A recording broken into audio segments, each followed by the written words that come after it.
It's a journey that started in 1960 when Nigeria gained independence. Today we are celebrating Nigeria at 64. While many are celebrating, others are lamenting. Nigeria at 64.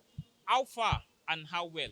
President Bola Ahmed Tinubu, in his Independence Day broadcast earlier today, talked about defeating hunger and doing everything possible to reduce high cost of living in the country.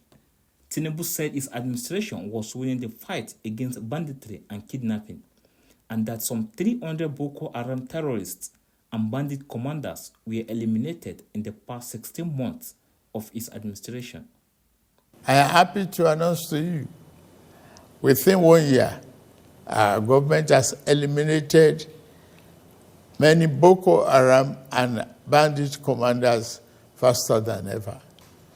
As of the last count, over 300 Boko Haram and bandit commanders have been eliminated by our gallant troops in the northeast, northwest, and some other part of the country.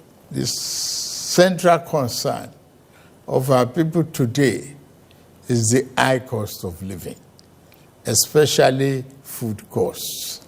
This concern is shared by many around the globe as prices and the cost of living continue to rise worldwide.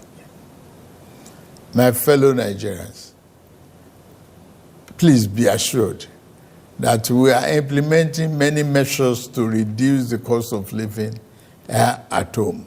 We are playing our part by supplying fertilizer and making tractors and other farm equipment available. Last week, the Federal Executive Council approved establishing a local assembly plant for 2,000 John Deere tractors, combine harvesters, disc riders, bottom plows, and other farm equipment. The plant has a completion time of 6 months. Abuja residents called on the president to address the high cost of living, the galloping inflation, and create jobs for the teeming Nigerian youth. Nigeria at 64, I don't see anything to celebrate. It is a disappointment, because a man of 64 in Nigeria, the way Nigeria is shouldn't be proud of himself. At least a man of 64 should be close to a grandfather. So we are even not like a toddler, talk more of a grandfather. So it's very, very appalling. You don't need to go and scat and destroy somebody's shop or go out, move to the National Assembly, stand there and protest. They are the people we are paying them with our taxpayers' money, so they should serve us, not serve in their pockets. The president is telling us that they are giving honors to, what do you call it now, to the vice president. Is that what we should be hearing on Independence Day? That's not what we should be hearing on Independence Day. On Independence Day, we should hear, is it that he's now aware that fuel is more than, in fact, in the East, fuel is almost 2,000. Is it that he's now aware? In Abuja here, when you go downtown, you're buying fuel 1.5. Yesterday, I bought fuel to fuel my generator. It's 1.5. The barber close to me cannot work again because of the cost of fuel. We don't have any economic in Nigeria now. We don't have any policy about economic.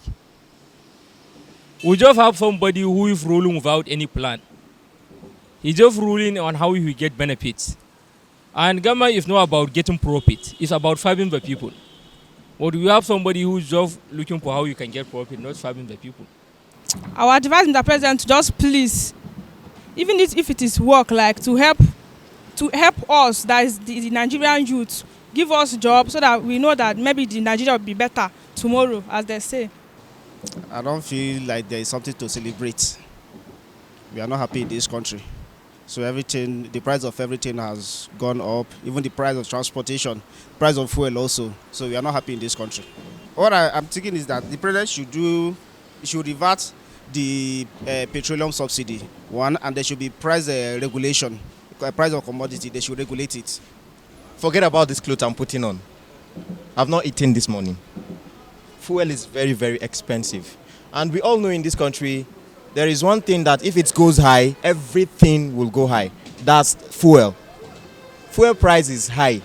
You can see back then, 2015, 2014, 2013, celebrating independence, you see everywhere we choke, everybody will be happy. You see everybody, going everywhere, going out, people taking their families out for, for some enjoyment. But you can see the streets today.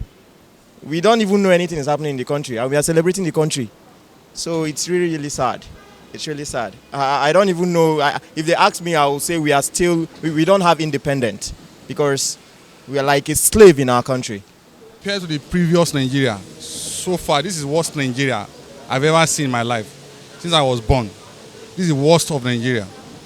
So imagine during Baba that just left, Baba Buhari, how much do we buy rice then? We said it's too much. Now, the lowest Nigeria rice now is around 90,000. The lowest. We have of Nigeria rice of over 100,000 in the market. Not talking of the foreign one. So, in fact, don't let us talk much about that. This is the worst of Nigeria so far. The president also announced plans for a 30 days conference for the youth in the country to discuss the challenges confronting them nationwide and come out with recommendations for considerations of his administration. In Abuja, Nasiru Usman for Signature TV News.